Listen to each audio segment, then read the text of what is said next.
Coming from the financial side, because I know it's more regulated than most. Well, so on the financial side, I mean, we can all go ahead and bank now wherever we want, and we can deposit checks from here. The interesting thing about social media, and sort of it's a catch-22, because as soon as you go ahead and do something, you can transmit it around the world globally.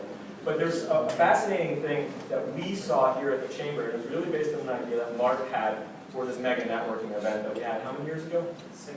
6 years ago. So we were sitting in one of our meetings and we said, you know, I think there's an opportunity for us to go ahead and conduct a mega networking event. And it was the confluence of that idea sort of with Facebook, where we expected to have, I think it was about 200 people. We didn't really know. We'd be happy with 300. We would be happy with 300 people. The first event that we had was an amalgamation of all the LGBT groups around the city.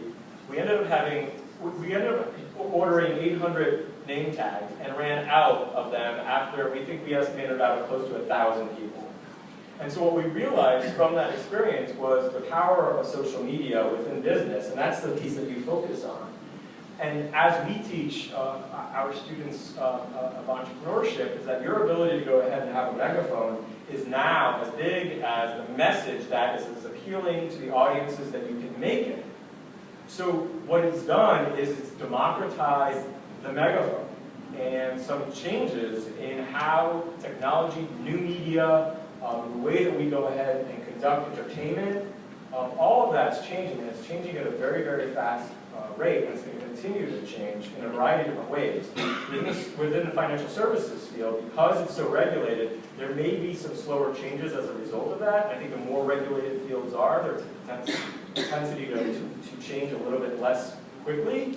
But as consumers demand those types of abilities to be able to cash a check anytime, to be able to check their balances ubiquitously, those organizations, look at, how many people are here familiar with Uber? Uber card? Okay.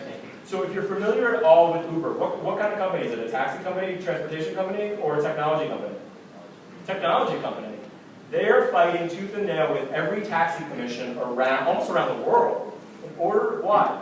It's disruptive. It's a disruptive technology to these taxi commissions.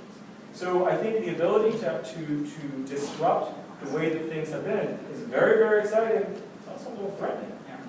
Our friends are really WhatsApp. Bots and everything. You know, you bring up an interesting point, and we kind of touched a little bit on those fields that may be more resistant or less resistant. And we're sitting in Discovery Communications, which utilizes a lot of video, and they've upgraded their systems over time. And I was speaking to somebody about that this evening. You know, it's not too long ago that Discovery Communications was using tapes, and was transporting those halfway across the United States. But you bring up something about, I want to use my device. And I think one area that may be very interesting is, Larry, you're talking about innovation. You're talking about the labs that develop this technology.